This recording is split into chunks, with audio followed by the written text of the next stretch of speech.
নমস্কার বন্ধুরা, গোপালে হেসেলে আপনাদের সবাইকে স্বাগত। আজকে আমি নিরামিষ রান্নার দিনের জন্য ঠাকুরবাড়ির দারুণ টেস্টি একটি রেসিপি আপনাদের সাথে শেয়ার করব, যেটা রুটি, পরোটা, ফ্রাইড রাইস, পোলাও, তন্দুর রুটি, নান সব কিছুর সাথে খেতে অসাধারণ লাগবে।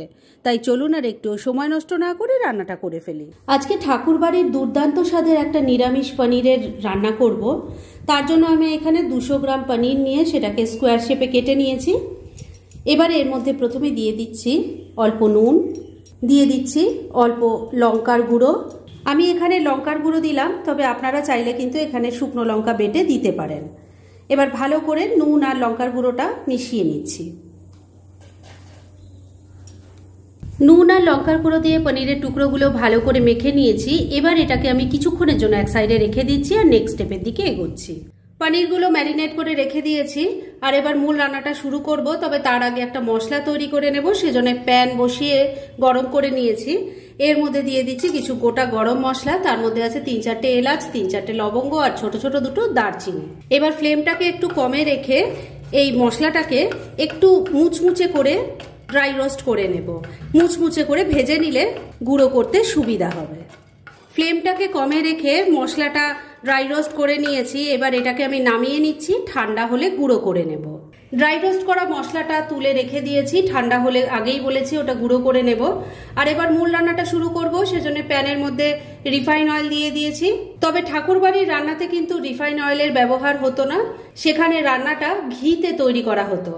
তবে আমি পুরোটা ঘি দিয়ে করব না, সেজন্য অল্প রিফাইন অয়েল দিয়েছি আর অল্প ঘি দিয়ে দিচ্ছি। তবে আপনারা যদি চান পুরো রান্নাটা ঘি দিয়ে করতে পারেন। ঘিটা মেল্ট হয়ে গেছে, এবার ম্যারিনেট করা পনিরগুলো ভেজে নেব। বন্ধুরা, আপনারা আমার রেসিপি দেখার সাথে সাথে আমার ফেসবুক পেজ গোপালের হেসেল, তাতেও ভিজিট করতে পারেন। ডেসক্রিপশন বক্সে লিংক দেওয়া আছে। সমস্ত পনিরের টুকরোগুলো ভাজার জন্য বসিয়ে দিয়েছি। এগুলোকে এবার মিডিয়াম ফ্লেমে রেখে উল্টে পাল্টে লাল লাল করে ভেজে নেব। ওইদিকে ম্যারিনেট করা পনিরটা ভাজা ভাজা করতে বসিয়ে দিয়েছি আর এদিকে আমি মিক্সির জারটা নিয়ে নিয়েছি একটা মশলা তৈরি করার জন্য। এই মিক্সির জারের মধ্যে প্রথমে দিয়ে দিচ্ছি 7-8টা কাজু বাদাম, দিয়ে দিচ্ছি বেশ খানিকটা কিশমিশ, দিয়ে দিচ্ছি 1 চামচ পরিমাণ চারমগজ। এবার এর মধ্যে অল্প জল দিয়ে দিচ্ছি। এবার এই মশলাটা ভালো করে বেটে নিয়ে একটা মিহি পেস্ট তৈরি করে নিচ্ছি। কাজু, কিশমিশ, চারমগজের পেস্টটা তৈরি করে নিয়েছি। এবার হামানদিস্তা নিয়ে নিয়েছি, এর মধ্যে দিয়ে দিচ্ছি ছোট ছোট 2 টুকরো আদা আর 2টো কাঁচা লঙ্কা। এবার এই মশলাটাকে থেতো করে নিচ্ছি। আপনারা যদি চান আদা কাঁচা লঙ্কা পেস্ট বানিয়েও দিতে পারেন, তবে থেতো করে দিলেও কিন্তু টেস্ট ভীষণ ভালো আসে। মশলাটা থেতো করে নিয়েছি, এবার এটাকেও রেখে দিচ্ছি। আর ওদিকে পনিরগুলো ভাজা হচ্ছিল, চলুন ওইদিকে যাই। মশলাগুলো তৈরি করতে করতে পনিরগুলো আমি উল্টে পাল্টে দিয়েছিলাম। দেখুন এগুলো এখন খুব ভালো করে ভাজা হয়ে গেছে, আমি গ্যাসটা বন্ধ করে দিয়েছি। এবার এগুলো সব নামিয়ে নিচ্ছি। সমস্ত ভাজা পনিরগুলো নামিয়ে রেখে দিয়েছি। এবার প্যানের মধ্যে যা তেল ঘি আছে তাতেই রান্না হবে। এর মধ্যে প্রথমেই দিয়ে দিচ্ছি 2টো মিডিয়াম সাইজের টমেটো টুকরো করে কাটা আছে, সেটা দিয়ে দিলাম। টমেটো যাতে তাড়াতাড়ি সফট হয়ে যায় সেজন্য এর মধ্যে অল্প নুন দিয়ে দিলাম। ভালো করে মিশিয়ে নিচ্ছি। নুনটাকে টমেটোর সাথে ভালো করে মিশিয়ে নিয়েছি। এবার টমেটো যাতে তাড়াতাড়ি সফট হয়ে যায় সেজন্য ফ্লেমটাকে লো আর মিডিয়ামের মাঝামাঝি রেখে ঢাকা দিয়ে 2 মিনিট রান্না করে নিচ্ছি। মিনিট 2 রান্নাটা করে নিয়েছি, এবার ঢাকা তুলছি। টমেটোগুলো দেখুন এখন অনেক সফট হয়ে গেছে। এবার এগুলোকে ভালো করে ম্যাশ করে নিচ্ছি। টমেটো ম্যাশ হয়ে গেছে, এবার এর মধ্যে দিয়ে দিচ্ছি থেতো করা আদা আর কাঁচা লঙ্কা। এটাকেও মিশিয়ে নিয়ে মশলাটাকে একটু কষিয়ে নিচ্ছি। মিনিট 2 সময় নিয়ে মশলাটাকে ভালো করে কষিয়ে নিয়েছি। এবার প্রথমেই তৈরি করে রাখা কাজু, কিশমিশ, চারমগজের পেস্টটা এর মধ্যে দিয়ে দিচ্ছি।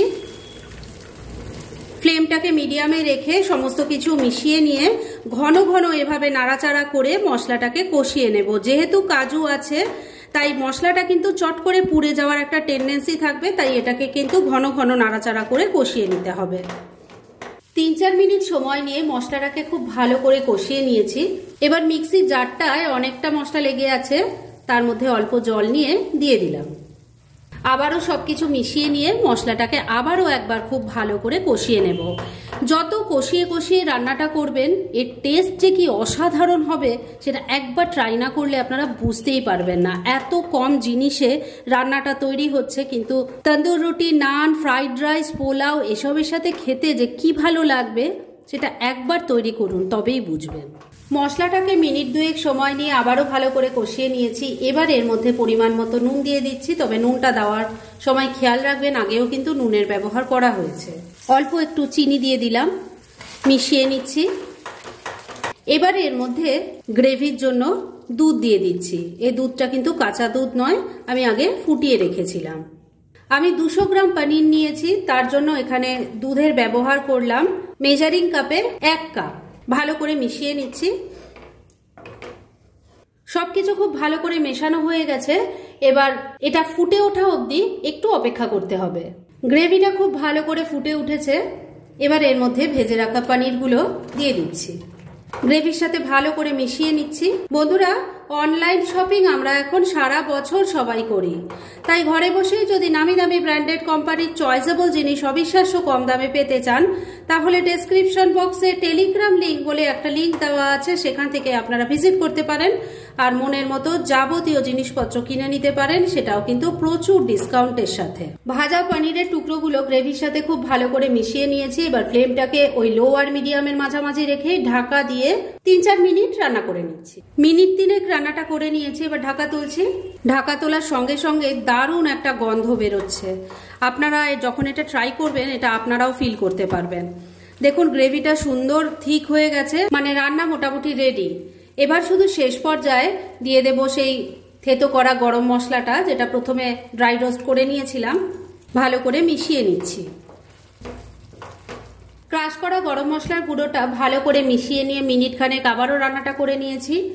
এবার রান্না পরিবেশনের জন্য একদম রেডি।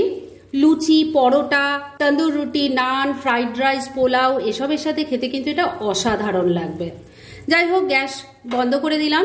এবার এটাকে মিনিট 2 জন্য স্ট্যান্ডিং টাইমে একটু ঢাকা রেখে দিচ্ছি আর তারপর সার্ভ করে দেখাচ্ছি। ফ্রেন্ডস, আমার আজকের এই দুর্দান্ত স্বাদের ঠাকুরবাড়ির পনিরের রেসিপি একদম রেডি হয়ে গেছে এবং আমি সার্ভ করে দিয়েছি। ভীষণ ইজি একটা রেসিপি, কিন্তু যেভাবে আমি তৈরি করেছি ঠিক সেইভাবে তৈরি করে খেয়ে দেখুন, স্বাদ কিন্তু সহজে ভুলতে পারবেন না। তাই দেরি না করে পারলে এটা আজই একবার ট্রাই করে ফেলুন, আর তারপর কেমন লাগলো সেটা প্লিজ কমেন্ট করে জানাবেন।